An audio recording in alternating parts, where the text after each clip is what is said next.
Vous êtes de retour sur le plateau de l'Africa Newsroom. Un nouvel invité nous a rejoint, Jean-Marie Bitomo, économiste. Soyez le bienvenu.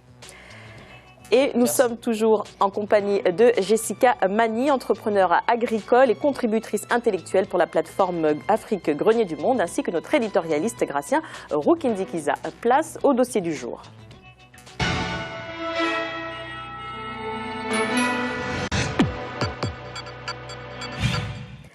L'organisation de la filière arachide. Prenons le cas du Sénégal pour étudier l'implication du gouvernement et les moyens alloués au développement de ce domaine, de la production à la commercialisation de l'arachide. El Hadji Ndiaye, notre correspondant au Sénégal, est parti à la rencontre des acteurs du secteur.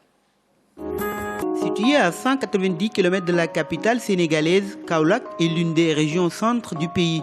Une ville dénommée capitale du bassin arachidier, et cette appellation n'est pas fortuite car à Kaolack, la culture de l'arachide est très développée, voire la plus développée par rapport au mil, au maïs et au sorgho qui sont aussi cultivés par les agriculteurs de Kaolack. Un choix qui pèse sur le marché des exportations du pays. L'arachide est le troisième produit d'exportation du Sénégal, derrière la pêche et les phosphates. L'arachide fait vivre plus de 65% de la population sénégalaise. C'est pourquoi le secteur est encadré par l'État qui fixe une période pour la commercialisation de la denrée. La campagne arachidière bat son plein. Elle a été lancée fin novembre 2013.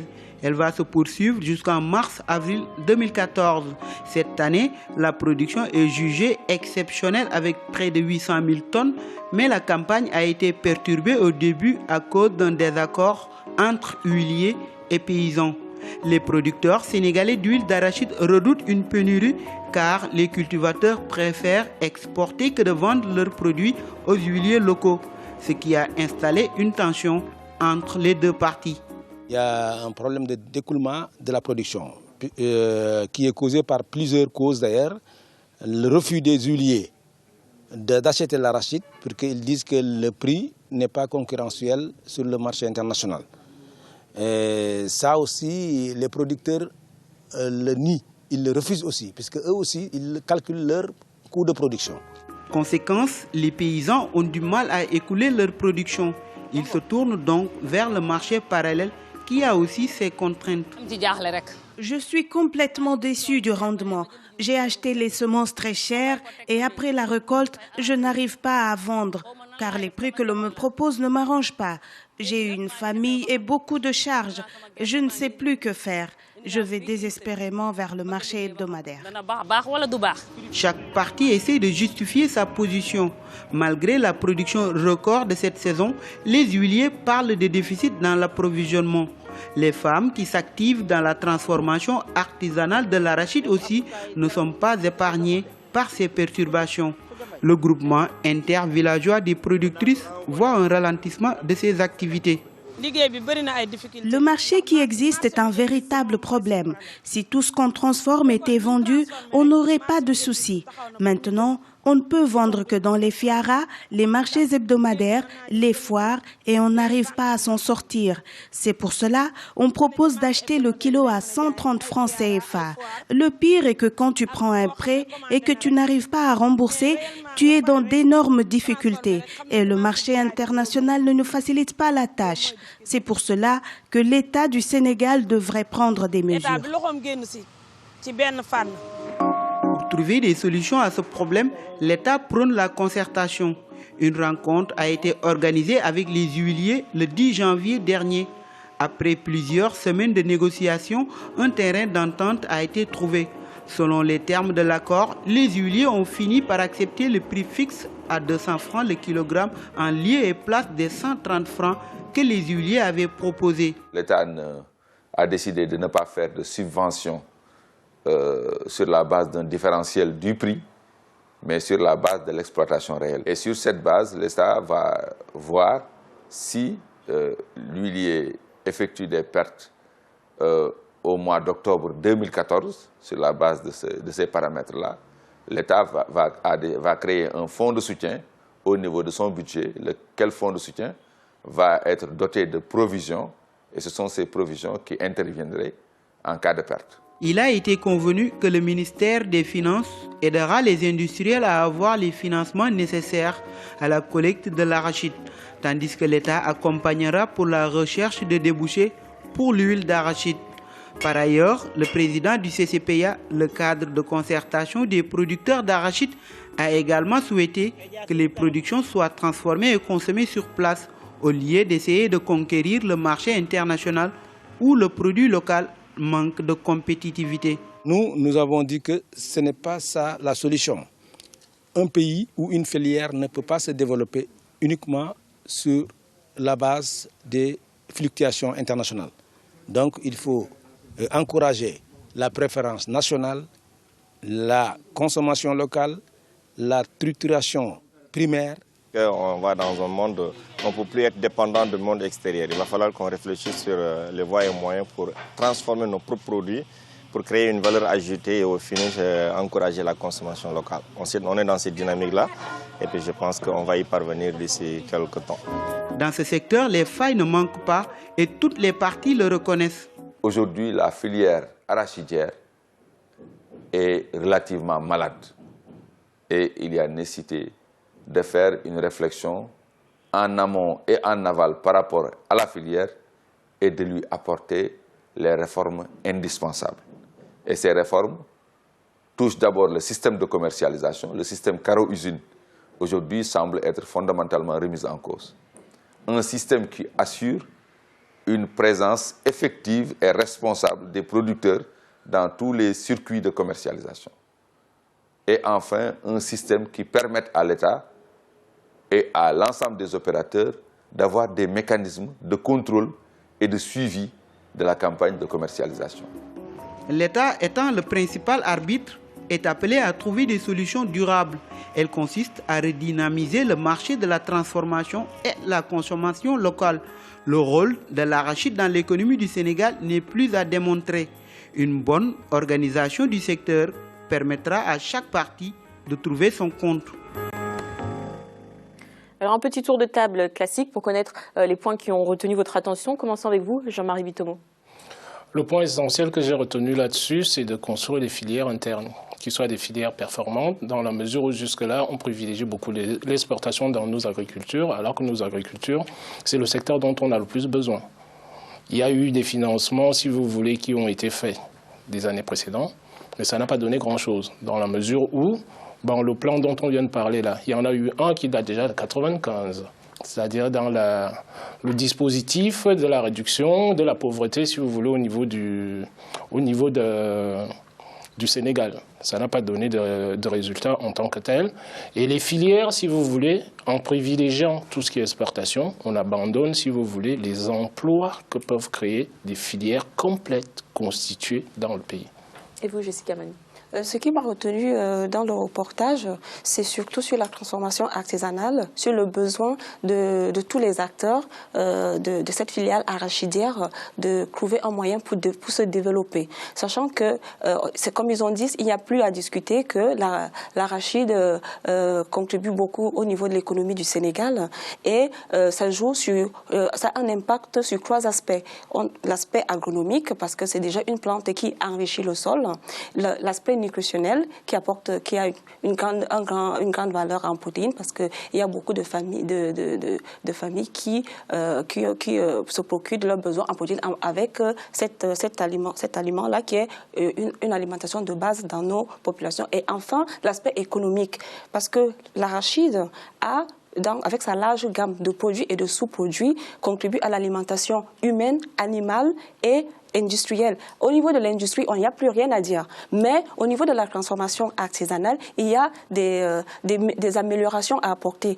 Comme on l'a vu, c'est encore rudimentaire, c'est presque encore manuel. Donc il faut on doit accroître déjà la qualité des semences. Ça, c'est ce que, d'après le reportage, ce que moi j'ai pu, accroître la qualité des semences, faciliter les conditions de travail des paysans et des coopératives, améliorer le rendement de cette transformation. Parce qu'il y a une dame qui a dit qu'elle a du mal à faire la transformation et à écouler son huile qu'elle a transformée parce que cette huile-là n'est pas purifiée.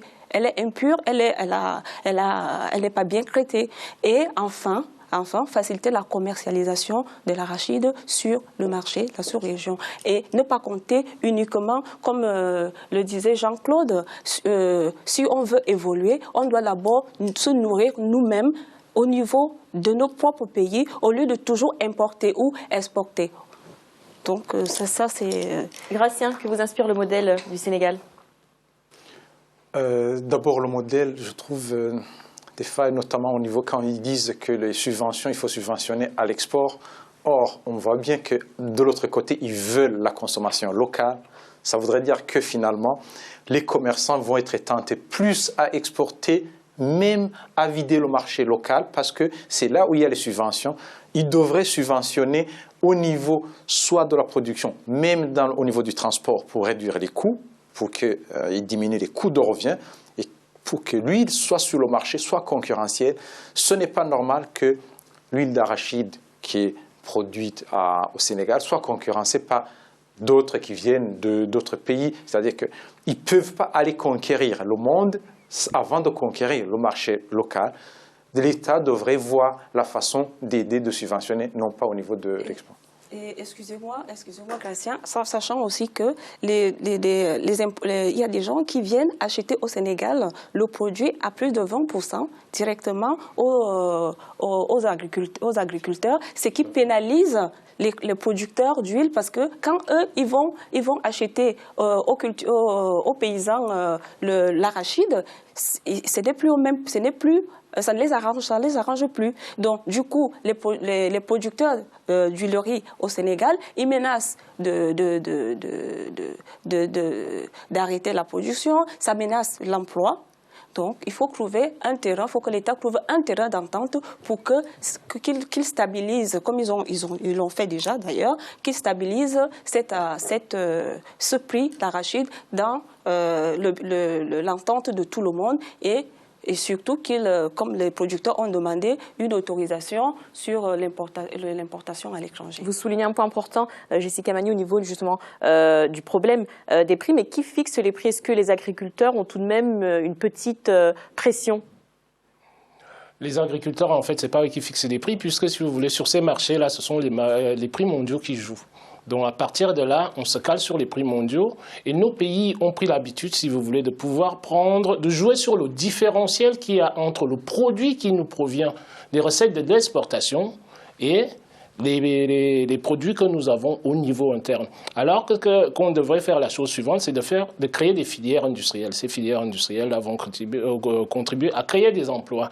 Donc, qu'est-ce qu'on fait? Les principaux pays, quel que soit le produit, ce n'est pas uniquement par rapport à l'arachide ici, là, on se retrouve avec une problématique et on préfère exporter ses propres produits et en importer, si vous voulez, d'autres. Ce qui se passe au Sénégal, là, qu'est-ce qui se passe? Le Sénégal est le premier producteur d'huile au monde, ça il faut le savoir. Premier producteur d'huile au monde, donc ça veut dire quoi? Ça veut dire que les Sénégalais préfèrent pouvoir vendre leur arachide à l'extérieur, puisque ça procure des recettes d'exportation, puisque c'est le quatrième produit au Sénégal. Parce qu'après la pêche, vous avez les phosphates, vous avez le tourisme et vous avez, comment dirais-je, vous avez l'arachide. Donc à partir de là, que faut-il faire? Il faut tout simplement, comment dirais-je, que l'État régule les choses. Dans les États africains, on nous fait croire que c'est le marché qui va nous faire progresser. Ce n'est pas possible. Vous n'avez aucun pays dans le monde qui a progressé industriellement, économiquement, sans que vous ayez la porte de l'État là-dedans. C'est impossible. Donc, il faut une régulation des institutions publiques pour pouvoir créer des filières au sein de ces économies-là. Et non plus uniquement attendre que le marché international veuille bien nous donner le signal, comme il y a toujours une discordance entre les prix du marché international et les conditions de production sur place, il y aura toujours ce différentiel-là. Donc, il vaut mieux, comme dans le cas du Sénégal, privilégier beaucoup plus de créer des filières internes. Elle a parlé du problème de l'emploi tout à l'heure, Madame Mani. C'est un problème qui est très, très important. Vous avez les deux grandes usines, si vous voulez, du Sénégal. Vous avez la Sonéar d'un côté et vous avez le Codas de l'autre, qui escomptait, comment dirais-je, le premier escomptait comme le premier huilier, escompté sur 100 000 tonnes d'arachide. Ils en ont récolté que 25 000 tonnes. Le second, il est escompté sur 50 000, ils en sont à 25 000.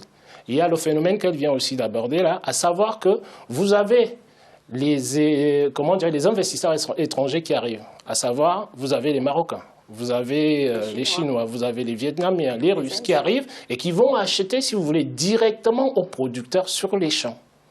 Donc à partir de là, vous coupez la filière, tout simplement. Pourquoi? Parce que cet arachide-là est automatiquement exporté vers la Chine.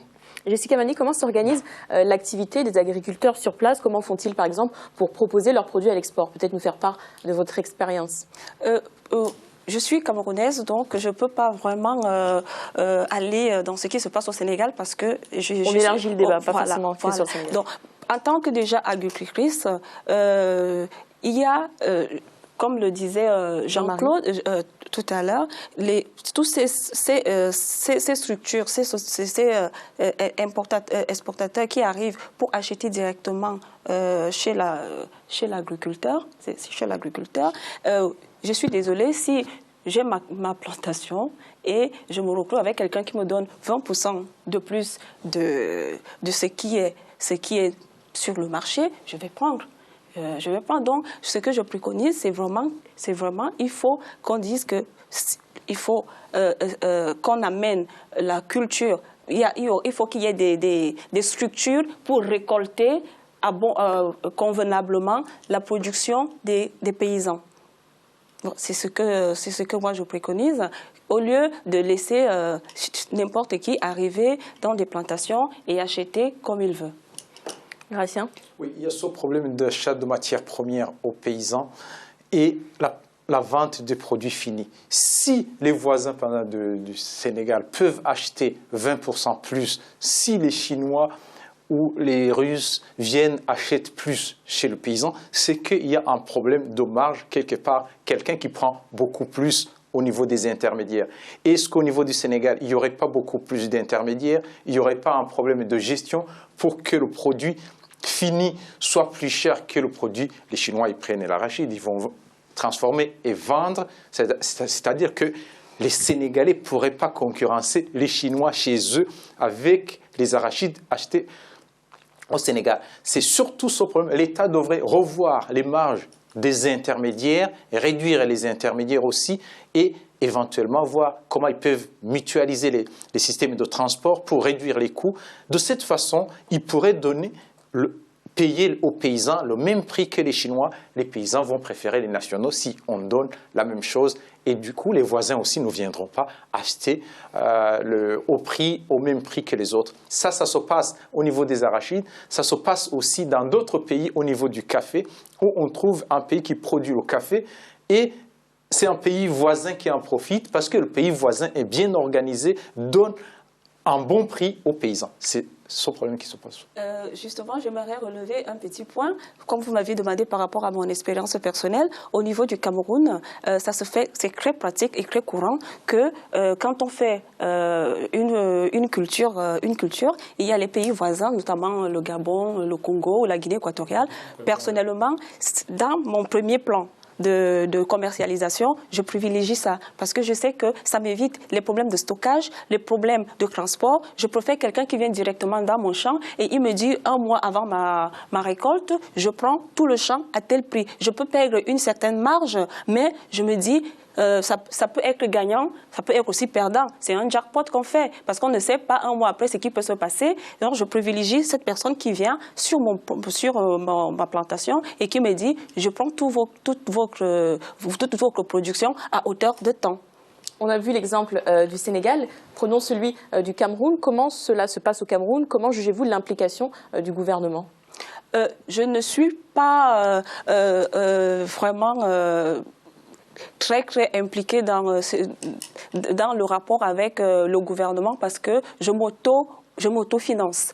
J'autofinance mes champs. Donc, du coup, moi, quand j'ai vu cette semaine, c'est de l'agriculture et cette année, c'est l'année de l'agriculture et j'ai cru noter un point du ministre de l'Agriculture camerounais qui demandait à ce qu'on fasse une priorité, l'agri-business au niveau du Cameroun. Et j'espère que, parce que quand je regarde ce qui se passe au niveau de l'Afrique de l'Ouest est très développée dans la transformation l'exportation et la production de certaines cultures vivrières ainsi que de leur commercialisation. Alors qu'au niveau du Cameroun, j'ai l'impression qu'on est encore un peu derrière. Merci messieurs, dames. Voici le rappel des titres évoqués un peu plus tôt dans cette émission. Impasse au sein du Parti démocratique populaire, la mouvance au pouvoir au Nigeria. Après une vague de défection depuis fin 2013, le PDP n'a plus la majorité à la Chambre basse, une première depuis 15 ans. Les sénateurs se sont ralliés au parti de l'opposition, tous pour le Congrès progressif. Reprise du dialogue politique à Djibouti. Après un an d'impasse, le président Ismaïl Omar Guelleh a reçu samedi dernier un représentant de l'opposition et pour cause, les opposants revendiquent la victoire des législatives du 22 février 2013. Jessica Mani, merci d'avoir accepté notre invitation. De rien, ça fait un plaisir. Plaisir partagé. L'Africa Newsroom continue après la pause à suivre notre volet économique.